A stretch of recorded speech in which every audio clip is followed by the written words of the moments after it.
Look around and you see so many people break under the strain, under the downward pressure of whatever this is that we're going through. And you look with disdain and sadness as you see people you know become quislings, you see them revealed as cowards, you see them going along with a new thing, which is clearly a poisonous thing, a silly thing, you know, saying things you know they don't believe because they want to keep their jobs. And you're so disappointed in people.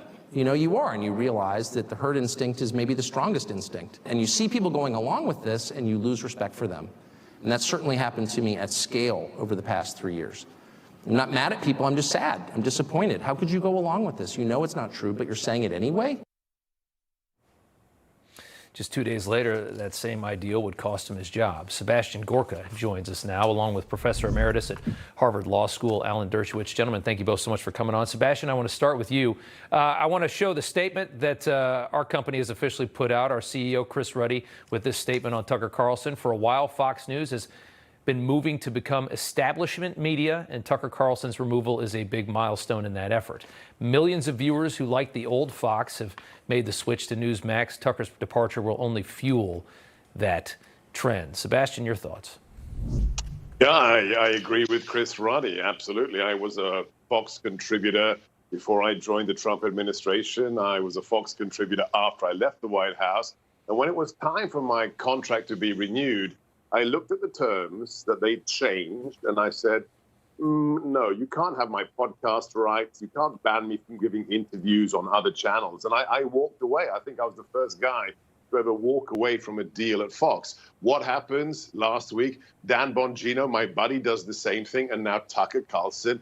This is the death of Fox News. Fox is finished. I mean, you know, a friend of mine tweeted this out earlier.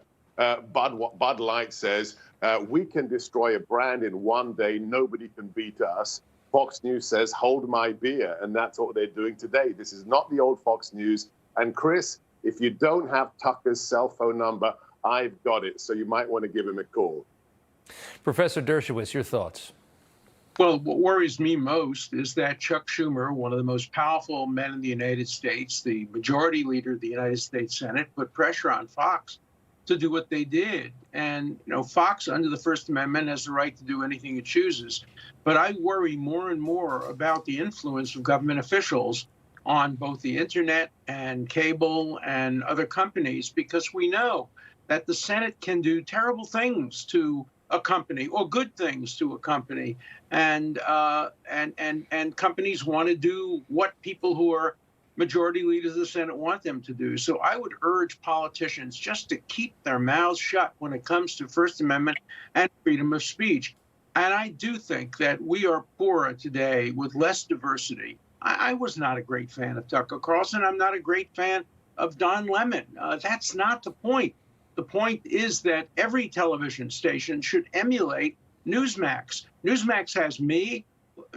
I don't agree with Mr. Gorka on many things, but our viewers get a diversity of views on Newsmax. I wish more channels would emulate Newsmax and do what they're doing. And I think this will result in a rise in viewership for Newsmax. And I would hope that, you know, maybe this was just one phenomenon resulting from the settlement, the ill-advised settlement that Fox did with Dominion. But if this begins a trend where major companies are getting rid of what they regard as extreme people, the viewer will be less well served by that lack of diversity. You know, everybody loves diversity. Yeah. Everybody talks about diversity when it comes to race, but when it comes to opinions, that's the last thing most people want, is to hear opinions different from their own. Yeah. Sebastian, to me, it feels like at some point a decision was made. You know, I mean, this was the most compelling person that they had, and it wasn't even close. The prime time is really very little without him. I mean, a lot of it is just like a broken record. He was the only one doing interesting content and kind of digging for information, finding stories nobody else had. Throwing him out, I feel like is the ultimate bending of the knee to the machine that is taking over this country. And I don't know why at 90 whatever years old, Sebastian, that Rupert Murdoch finally decided to do this as probably one of his last actions running this empire, but he did.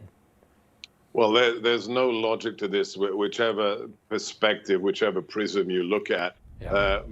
Murdoch has made the bad call here. From a business sense, this is the #1 show, not just for Fox, but in cable news analysis in America with 5 million viewers every night. You're literally killing the golden calf.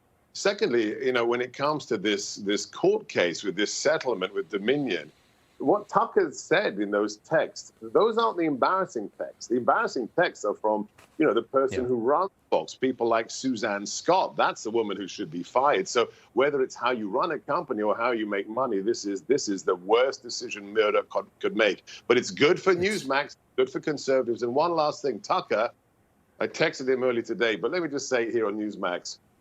God bless you for what you've done. Come over to Newsmax, but in the meantime, release all the January 6th footage. We asked you for it. We're waiting for it. They tried to censor you. Mitch McConnell tried to censor you as well. Let's have it out there now. We'll leave it right there. He has performed a great service by making available the January 6th. Look, I'm representing one of the young men, a law student, who was waved in by the police. And those videos are going to help us do justice and help the American public see what really happened on January.